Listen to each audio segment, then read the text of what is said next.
அன்பு நெஞ்சங்களே, இறைவன் நமக்கு தந்த புதிய நாளிலே இறைவனுக்கு நன்றி கூறி இறை வார்த்தையால் நம் வாழ்வை பயனுள்ளதாக மாற்றுவோம். இறைவன் நம் அனைவரை நிறைவாக ஆசீர்வதித்து பாதுகாத்து வழி நடத்துவாராக.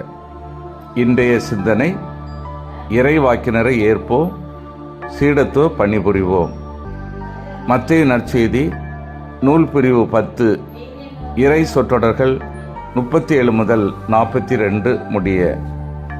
அன்பார்ந்தவர்களே, பொது காலத்தின் 13வது ஞாயிறை சிறப்பிக்கின்றோம். இன்றைய நாளில் சிந்தனையாக இறைவாக்கினரை ஏற்போம், சீடத்துவ பணிபுரிவோம் என்பதை தேர்வு செய்திருக்கின்றோம். இயேசுவின் சீடராயிருப்பவர் சிலுவை சுமக்க வேண்டும்.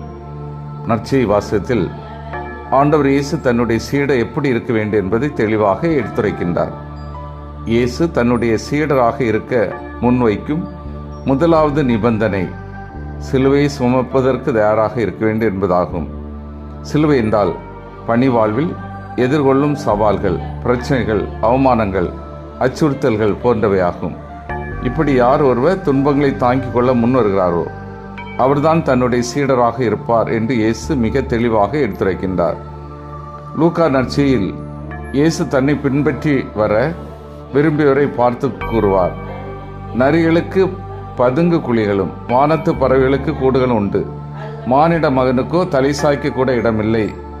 இயேசு இப்படி சொன்ன பிறகு இயேசுவை பின்பற்ற விரும்பிய அந்த மனிதர் இயேசுவை பின்தொடர்ந்தாரா இல்லையா என்று நமக்கு தெரியாது. ஆனால் இயேசு தன்னை பின்பற்றி வருவோர் தன்னை போன்று துன்பங்களையும் சிலுவைகளையும் அனுபவிக்க வேண்டும் என்பதை மிக தெளிவாக கூறுகின்றார். இயேசு தன்னை பின்பற்றி வந்தவர்கள் வருகின்றவர்களுக்கு முன்பாக வைக்கும் இரண்டாவது நிபந்தனை இறைவன் முதன்மையாக அன்பு செய்ய வேண்டும் என்பதாகும். இயேசு கூறுவார்: என்னை விட தம் தந்தையிடமோ தாயிடமோ மிகுந்த அன்பு கொண்டுள்ளோ என்னுடையோர் என கருதப்பட தகுதியற்றோர். அப்படியானால் இயேசுவை பின்பற்றி நடக்கும் ஒருவர் இயேசுக்கும் அவர் காட்டும் விழுமியத்திற்கு முதன்மையான இடம் கொடுக்க வேண்டும். இல்லை என்றால் அவர் இயேசுவின் சீடராக இருக்க முடியாது. இயேசுவை பின்பற்ற விரும்பிய ஒரு ஐயா, உம்மை பின்பற்றுவேன், ஆயினும் முதல் நான் போய் என் வீட்டில் உள்ளவரிடம் விடைபெற்று வர அமைதியும் அனுமதியும் என்று சொல்கின்ற போது இயேசு அவரிடம், கலப்பையில் கை வைத்த பின் திரும்பி பார்ப்பவர் எவரும் இறையாட்சிக்குட்பட தகுதியுள்ளவர் அல்ல என்று கூறுவார். ஆகையால் இயேசுவின் சீட இவ்வுலகிற்கல்ல, இறைவனுக்கே முன்னுரிமை தந்து வாழ வேண்டும். இயேசு தன்னை பின்பற்றி வருவோருக்கு முன்பாக வைக்கும் மூன்றாவது நிபந்தனை உயிரை தரவும் முன்வர வேண்டும் என்பதாகும். இன்றைய நற்செய்தி இயேசு என் பொருட்டு தம் உயிரை இழப்போரோ அதை காத்துக்கொள்வர் என்று கூறுவார். இயேசு சொல்வது போல் அவர் மேல் இருக்க அன்பை வெளிப்படுத்த உயிரை தருவதை விடவும் சிறந்த வழி வேறு எதுவும் இல்லை. எத்தனையோ புனிதர்கள், மறைசாட்சிகள் இயேசுக்காக தங்களுடைய உயிரை இழக்க துணிந்தார்கள். அதன் வழியாக அவர்கள் தாங்கள் இயேசுவின் உண்மை சீடர்கள் என்பதை இந்த உலகிற்கு வெளிப்படுத்தினார்கள். நாம் ஒவ்வொருவரும் இயேசுக்காக நம்முடைய உயிரை இழக்க துணிந்து அவரை உண்மை சீடர்கள் நாம் என்று இந்த உலகிற்கு நிரூபிக்க வேண்டும். இயேசுவை பின்பற்றி வர விரும்புகிறவர்கள் மிக முக்கியமாக இறை அடியார்களை கவனித்துக் கொள்பவராக இருக்க வேண்டும்.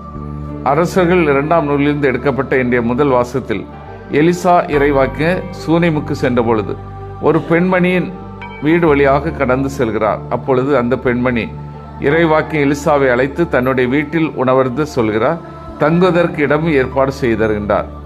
இதை கண்டு மகிழ்ந்த இறைவாக்கிய எலிசா அவருக்கு குழந்தை பேர் தருகின்றார்.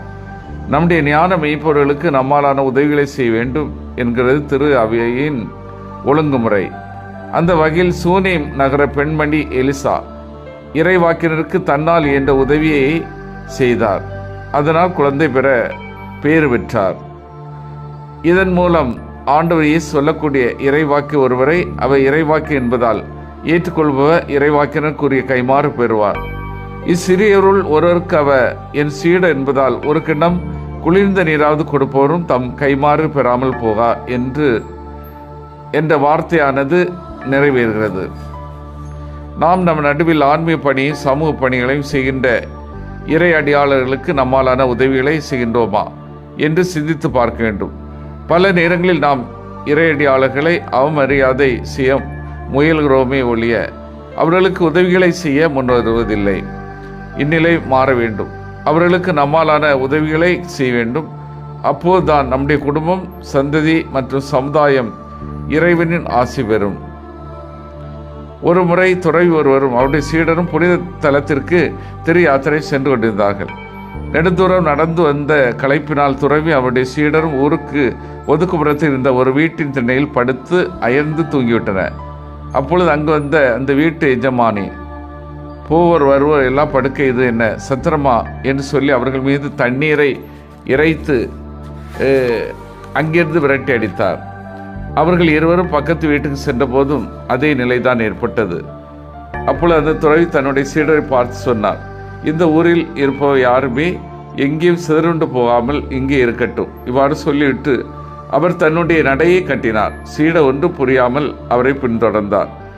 அவர்கள் இருவரும் போகிற வழியில் இன்னொரு ஊர் இருந்தது. ஆனால் அந்த ஊரில் இருந்த மக்கள் துறவியையும் அவருடைய சீடரையும் பார்த்து, நமது ஊருக்கு பெரிய மகான்கள் வந்திருக்கிறார்கள் என்று சொல்லி அவர்களை சிறப்பாக கவனித்துக் கொண்டார்கள். தங்களுடைய வீடுகளுக்கு அழைத்து சென்று விருந்து கொடுத்து உபசரித்தார்கள். பின்னர் அவர்கள் இருவரும் அவ்வூரிலிருந்து விடைபெறும்போது துறவி, இவ்வூர் மக்கள் எங்கே இருக்காமல் எத்திசைக்கும் சிதறுண்டு போகட்டும் என்றார். இதை கேட்ட சீடருக்கு ஒன்றும் புரியவில்லை. அதனால் அவர் துறவியிடம் விளக்கு கேட்டார். துறவி பொறுமையாக பதில் சொன்னார். முதல் ஊரில் இருந்தவர்கள் இரக்கமில்லாதவர்கள், சுயநலவாதிகளும் கூட. அப்படிப்பட்டவர்கள் ஓரிடத்தில் இருப்பதுதான் நல்லது.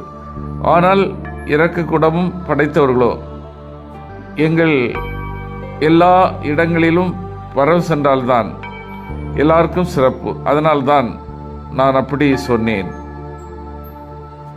இறையடியாளர்களுக்கு உதவுபவர்கள் என்றைக்கும் ஆசியை பெறுவார்கள் என்பதைத்தான் இந்நிகழ்வு நமக்கு உணர்த்து உண்மையாக இருக்கிறது. ஆகவே இயேசுவை பின்தொடர்ந்து செல்ல விரும்பும் நாம் சிலுவைகளை தாங்கிக் கொள்ள முன்னேறுவோம்.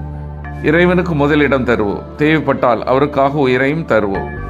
இறையடியாளர்களை கவனித்துக் கொள்வோம். இதன் வழியாய் நாம் இயேசுவின் உண்மையான சீடர்களாய் வாழ்வோம். சிந்தித்து தியானித்து செயல்படுவோம். இறைவாக்கின வழி இறைவனை நான் சந்தித்து உதவுகின்றேனா? சீடத்துவ வாழ்வின் பொருளை உணர்ந்து செயல்படுகின்றேனா? சீடத்துவ வாழ்வில் ஏற்படும் துன்பங்களை மனவந்து ஏற்றுக்கொள்கின்றேனா? மன்றாடுவோமாக. வல்லமை மிக்க இறைவா, நாங்கள் அனைவரும் இறைவாக்கினர்கள் வழியாக உம்மை சந்திக்கவும், சீடத்துவ வாழ்வின் பொருளை உணர்ந்து செயல்படவும், சீடத்துவ வாழ்வில் ஏற்படும் துன்பங்கள், பிரச்சனைகள் இவற்றை மனவந்து ஏற்றுக்கொள்ளவும் வரம் தாரும். ஆமீன்.